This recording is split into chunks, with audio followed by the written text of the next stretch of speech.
I read a lot of philosophy because I had the belief that with enough awareness and a well-designed system, the human species could flourish.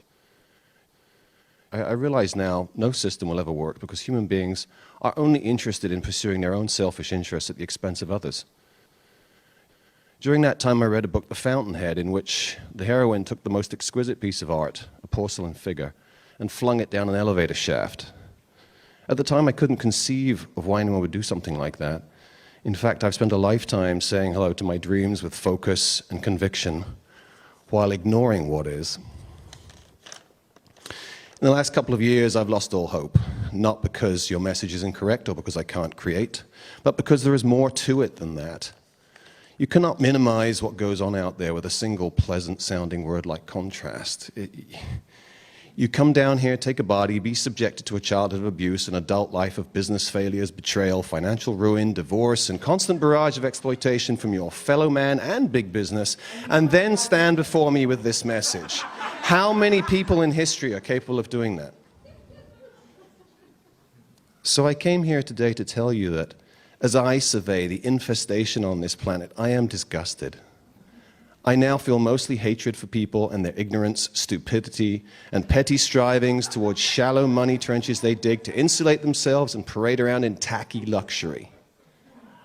I see the majority of people trapped in lives that bear no resemblance to their desires, and more often than not suffering in the most awful ways as a result of others inserting themselves in their experience. And you're never going to convince me that 6 million victims of World War II genocide, or any of the other many genocides over history for that matter, were all a match to their experience. I have absolutely no doubt that history will repeat itself, and wars will dominate the majority of people once again for the next 4,600 years. We think that what you... Flip your lid up just a little bit so we can see you, unless you don't want us to see you. Take your hat off maybe so we could see your face. I don't really want to be videotaped. In fact, your staff is very insistent on videotaping me, and that's not really what I wanted. Well, take the camera off of him. It's all right. Take the camera off of him. And we are not going to try to make anything happen. We just want to look at you ourselves.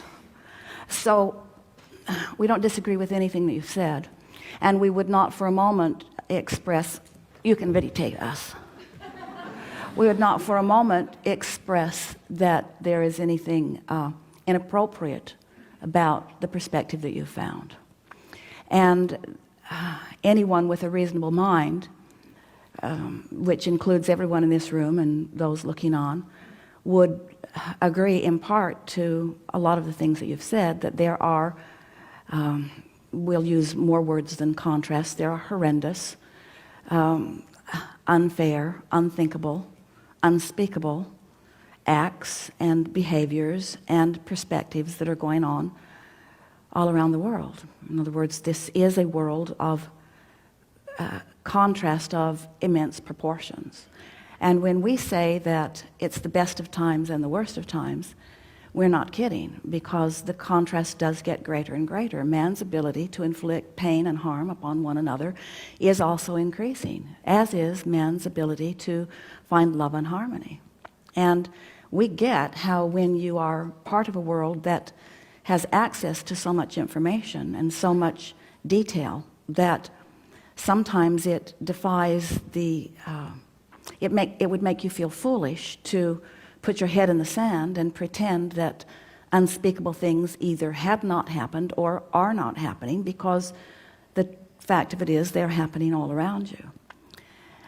But having said all of that, we also know that every one of you came forth into these human bodies and these bodies of beasts with clear foresight of what was here. Not one of you believed, was told or believed that everything was all smoothed out. Not one of you wanted that, because you believed that you would carve your life out of the content of that which was here. And none of you would have come forth if there had been a promise that you would have not had choices. That's the most important thing.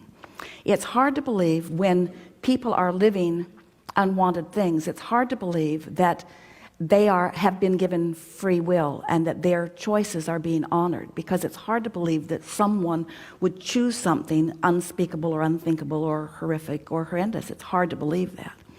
And that's why we are here having conversations with those who are interested, because we agree with you. People don't realize that they're making those choices, so it feels like it's something that's being done to them. And the reason that they don't believe that they're making those choices is because not one of you, or it would be a rare few of you, would acknowledge that I would do, or anyone would do, these unspeakable things to myself. So it makes you believe that there must be some other factor involved. There must be some source of darkness, there must be some source of badness, there must be some cosmic debt to pay. You come up with all kinds of things in your explanation of the unwanted things. And so we enter the picture in response to powerful wanting, yours being a strong part of it. You're not the only one on the planet who feels this way. As you look around these gatherings, these are very small groups out here on the leading edge, because the majority of people do not want this simplistic response to things that feel so big. But we want you to understand that unless you start at a sort of basis of understanding of how it is that things are coming to you, until you understand that, then you cannot understand how anything is coming to any other. And when you begin to make the association between what you're thinking and how you're feeling and how things are turning out, then you begin to get some insight into what's happening to others.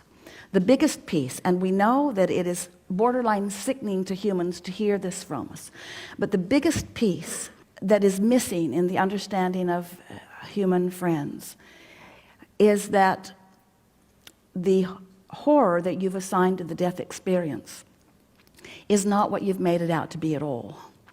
And that's one of the advantages that the beasts give to you, is that they come and go and come and go and come and go and come and go and come and go and come and go, because they reach levels of maturity so much more easily. And so the joy that they feel is proportionately greater. In other words, even though often they come to what you would call some terrible end, that terrible end is very brief in relationship with the delicious romping that they've been experiencing. Absolutely. And humans do not allow themselves that benefit, because humans are so busy speculating the what has gone wrongness that they hold themselves in vibrational discord with the rightness that their own individual lives have actually carved out. This is not about the death experience in terms of it being horrendous. It's about the damage that is done, the unfinished business, the children left behind, the families disrupted, the lives destroyed, and all of the experience which we live in that process. Well, you see, what you are doing, and it is unique to you in that your caring is greater than most feel. But what you have done is you are taking upon yourself, through your attention to detail, the burdens of the discomfort of the lives of so many over which you have no creative control. So the darkness that you are feeling and the horror of it, the injustice of it, is because you personally cannot do anything about any of that.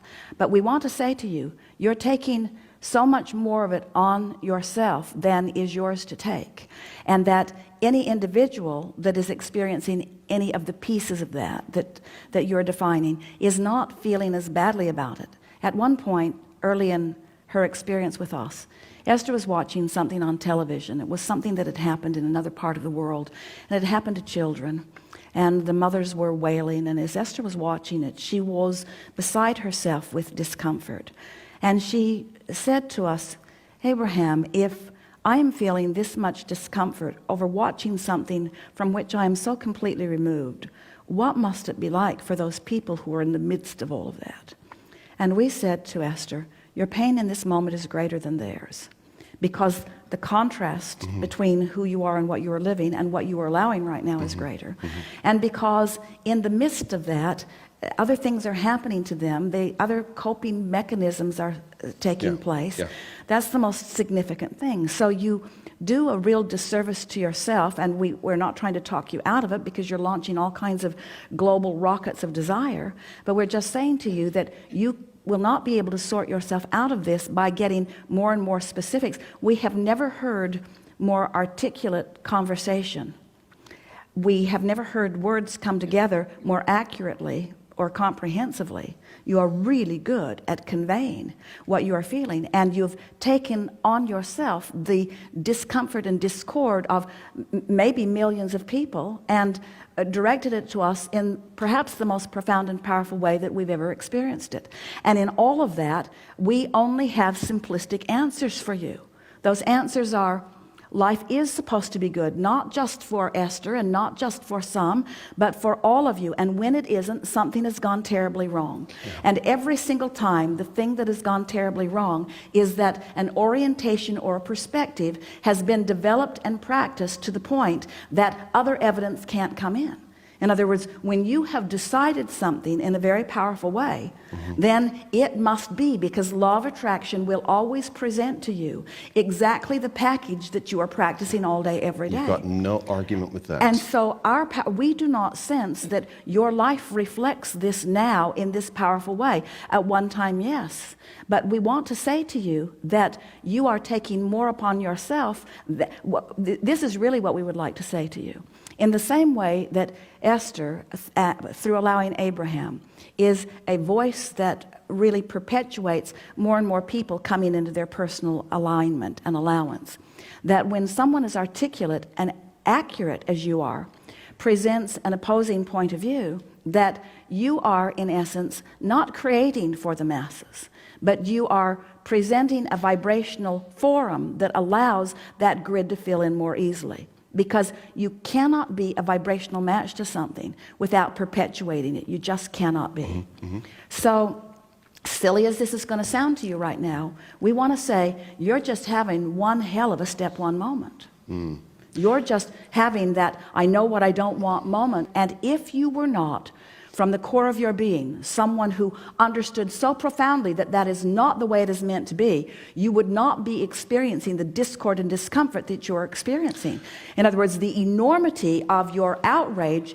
Jerry said to Esther, you're aware of Jerry? Oh yes, I've met you, Esther and Jerry at their house. Jerry said to Esther, he's writing to her nearly every day.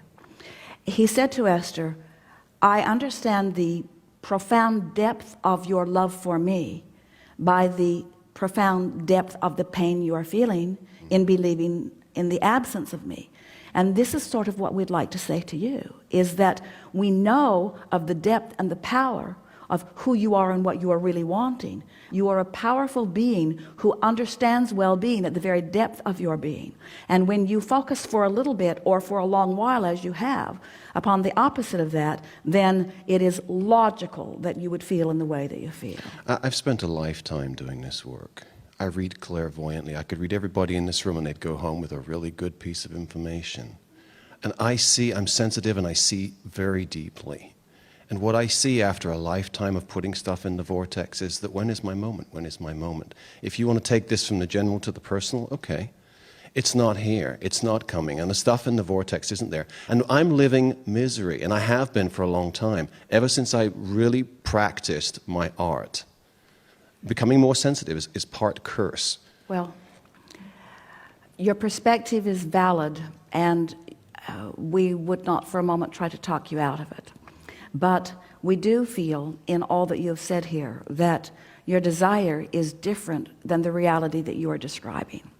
And that as long as that desire is pulsing within you, and it is, that we will continue to give our undivided, whether you believe it or not or even care or not, we will continue to give our undivided attention to that. And we want to say to you that you represent not necessarily large numbers of people, but you represent in your discourse here the perspective of humans that believes that they are not the creator of their own reality, that they have no creative control.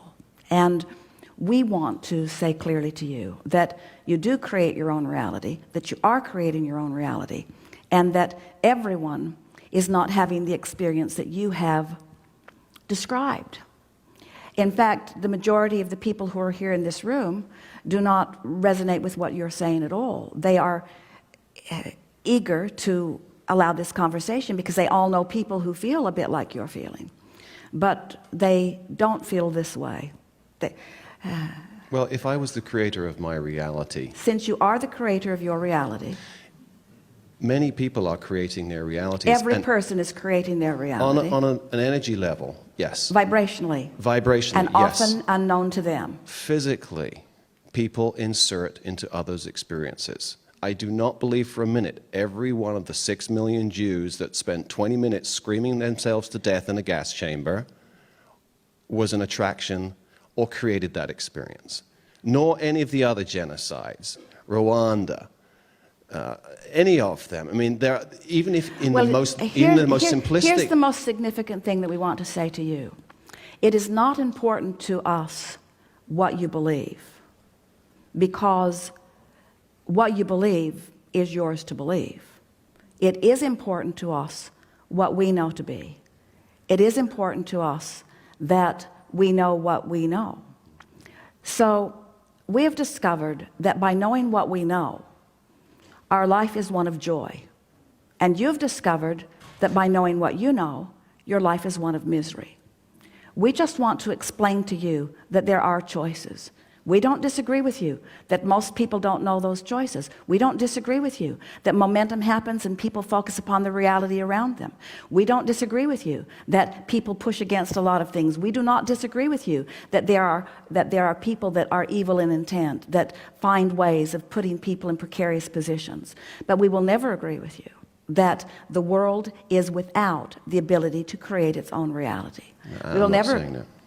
I'm not saying that. I'm saying if you're in a situation that is out of control because other people are in positions of power. Out of control because vibrational momentum has caused it to be that. I want to ask this audience for a moment. Are you all right for a little more discussion? Or? So they're enjoying the discussion. Thank goodness, because I know this is an unpopular question. It's all right. I've taken 2 years to come here, and I've had this conversation with you on the astral many times.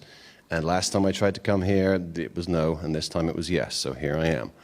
What I'm trying to say is that people create a physical reality in big institutions, big pharmaceutical companies, big insurance companies, big banking, and we are caught up in that, whether we like it or not. We are born into a system in whatever country it is. We agree that the systems surround you, but we do not agree that you have to be bound by your perspective of them. And what we've been wanting to help people with recently is to unravel the specifics by getting more general. And people are beginning to discover, someone who feels as strongly as you do from your perspective would say, well, you're just teaching them to put their head in the sand, that ignorance is bliss. And we would say, head in the sand is good if the alternative is focused upon something that will cause an attraction of unwanted, and ignorance is bliss if attention to the unwanted causes you to practice a vibration that causes a point of attraction that gets you more of what you do not want. So we do not disagree with anything that you're saying. We just, as Esther began receiving us in the early days, all those years ago, she did not have a religious background. She did not have a philosophical background. She was, for the most part, just living life happily ever after. So, and Jerry had endless questions. It would not have been unlike Jerry to have presented a question much like the one you've presented in those early days, because he was always riding in on his white horse with his white hat, trying to right the wrongs of the world, and felt great frustration that there were those who were not cooperating with that intent. And as we began interacting with the two of them, Jerry must have asked thousands of times about one thing or another, and our answer was, that's not your work. And then he'd come at us again, and we'd say, that's not your work. And then he'd come at us again, and we'd say, that's not your work. Until about 4 months in, he said, Abraham, what is my work?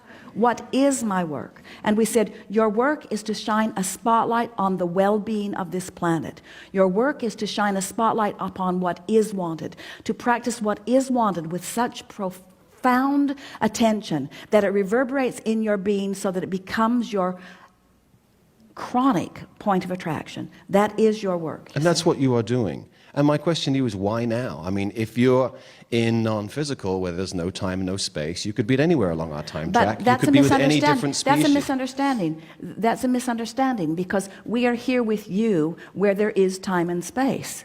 We are 11 minutes over time. There's that much time and space going on. We are here with you in your time and space. Non-physical energies are here with you. They're here with you. And that is the reason that you feel such discord, because there is so much available non-physical information and non-physical support and guidance. And when humanity, a piece of it as small as one individual, or a larger group like 6,000 people in the gas chambers, are focused in such ways that they deprive themselves of that well-being, it makes for a big and very unpleasant and, from our point of view, unnecessary event. Okay, so as you survey the people of this planet, how many of them do you see living the contrast? And how many of them do you see living the joy that they've created? 100% of them are living some point of contrast, and about 5% of them are chronically conscious and aware of their vibration enough that they're guiding themselves mostly to joy. And we would put Esther in that 5%, and she had a kidney stone. So we're not saying she is always there, but we are saying she is chronically enough there that by Earth standards, she's a joyful being, and there are many of you who are that way, you see. Your pessimism is accurate, but you have focused it into being. So you're accurate in the fact that you have found it, but you're not looking broad enough, you see. You're not looking broad enough. And if you were to look broader, you would begin to see some of what we see. I do. And when you catch a glimpse of it and begin to focus there, then your world must reflect to you in a different way. You are creating the world through the vibration of your point of view. No argument with that. The thing that I think you're missing is that we live out there. And out there, if 95% of them are experiencing, quote, the contrast, which I would describe more as the misery. Oh, well, the contrast that we were referring to was difference. The contrast is variety, not misery. But most of the people are living miserable lives for the most part. But you see, you don't have access to other than that when you feel the way you feel. In other words, you don't feel, you can't attract otherwise. That's what's so interesting about law of attraction. When you make up your mind about something, it becomes your vibrational offering. And when it's your vibrational offering, law of attraction says, here's more evidence, here's more evidence, here's more evidence, here's more evidence. Until you run into somebody out there. Until you croak, and then you find all that you've put in the vortex, and then you understand, and then you become a chorus or a voice with the likes of Abraham in order to explain that there was a misunderstanding. Law of attraction proved its point to you. I can do that, and I've done that. I'm saying I've done a lifetime of this, and at this moment, maybe because I'm just in divorce and a little bitter, I don't know, but at this moment, I'm doing an assessment. It's time to do an assessment. We want to say to you, and we mean this as much as we have ever been able to convey it to another, we have enjoyed this interaction immensely. It is deeply satisfying to us to hear someone with strong conviction. And we want to say to you that you're not wrong in your perspective, and law of attraction will prove you right. We just want to ask the simple question, is this what you want to be proven as right? Because it is not the work that we are upon, and we do not believe it is the work you are upon either. Because if it were, you would be taking joy in this perspective, and you're not. Good time for a segment of reflection.